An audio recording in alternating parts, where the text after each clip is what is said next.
Baik, bismillahirrahmanirrahim. Assalamualaikum warahmatullahi wabarakatuh. Perkenalkan, nama saya Leo Anggara dari kelas PAI 6D yang akan memberikan pemaparan singkat mengenai Daulah Umayyah II di Andalusia ataupun yang kita kenal sekarang sebagai Spanyol.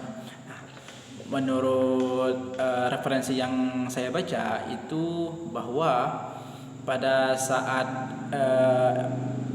pemberontakan daripada Daulah Abbasiyah itu ada salah satu keturunan Daulah Umayyah yang berhasil selamat, yaitu yang bernama Abdurrahman Ad-Dakhil yang nantinya menjadi khalifah pertama daripada Daulah Umayyah II.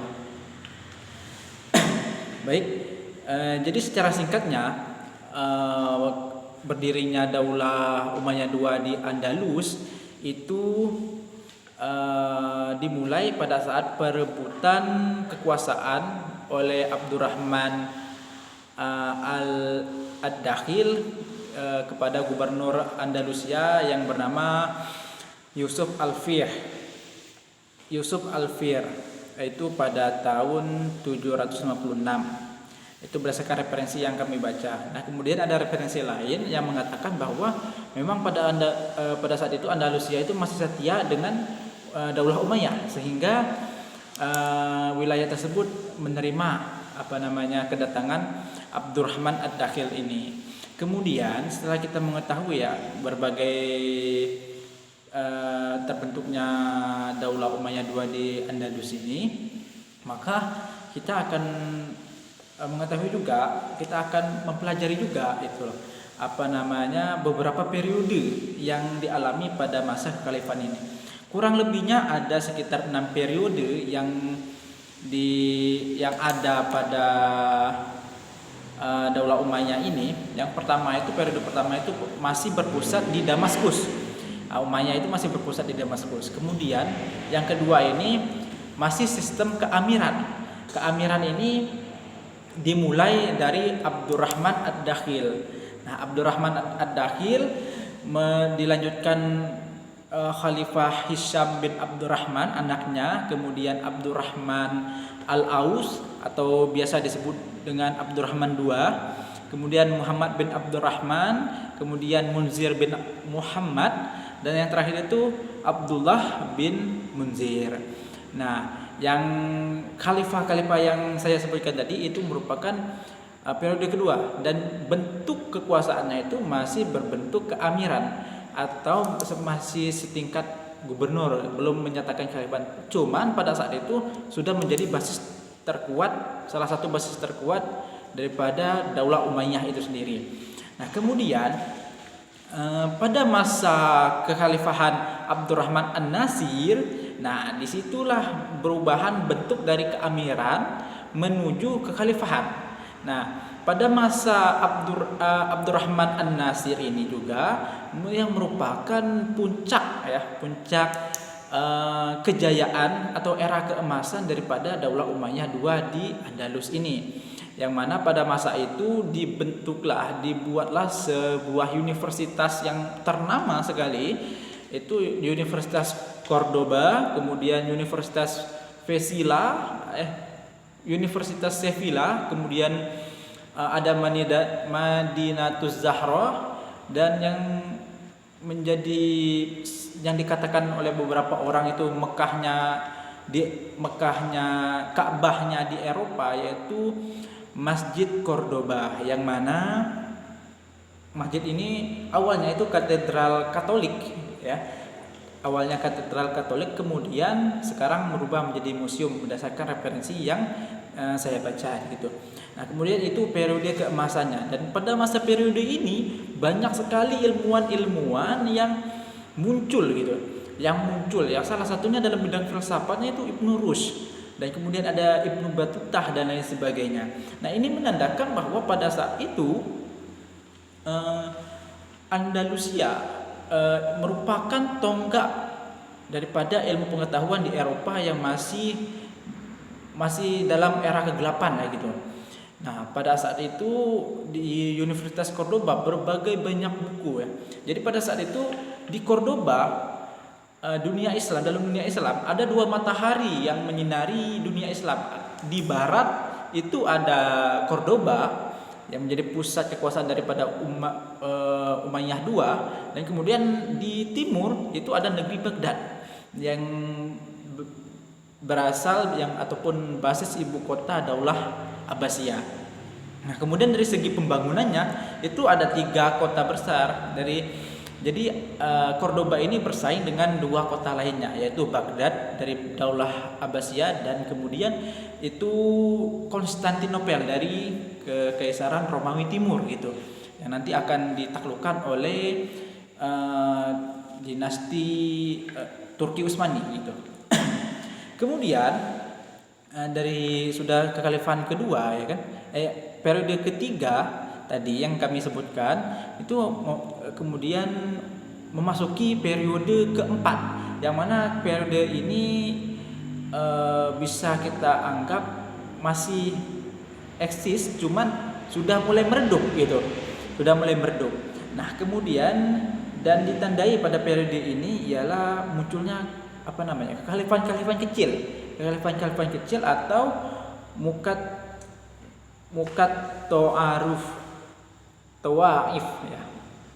Tawaif itu munculnya dinasti-dinasti kecil. Nah, kemudian dari periode keempat ini muncul periode keenam, yang mana basis kekuatannya sudah mulai menurun. Itu perebutan ke wilayah kekuasaan ya, dari Daulah Muwabitun itu dari Maroko itu saling berebut.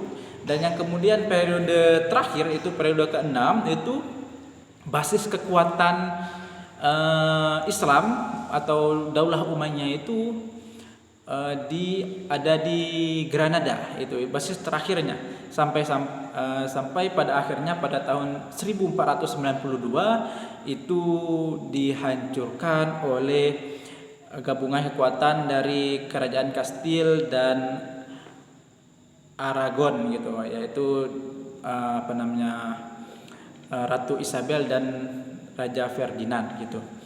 Nah, kemudian setelah kita mengetahui periode Islam yang ada di Andalus, ini juga menjadi sebagai tonggak cahaya yang membangun Eropa yang seperti saat ini. Kemudian ada juga beberapa hal yang menjadi kemunduran daripada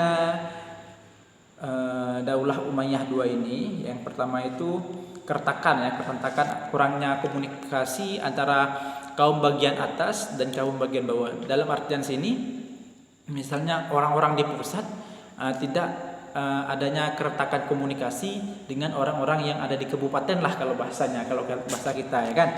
Nah, kemudian dipimpin oleh khalifah yang lemah. Maksudnya lemah di sini bukan dalam artian bisa ditafsirkan dengan berbagai hal, yaitu mulai dari lemah iman, lemah pemikiran, dan lemahnya politik gitu, lemahnya kekuasaan politik di wilayah itu.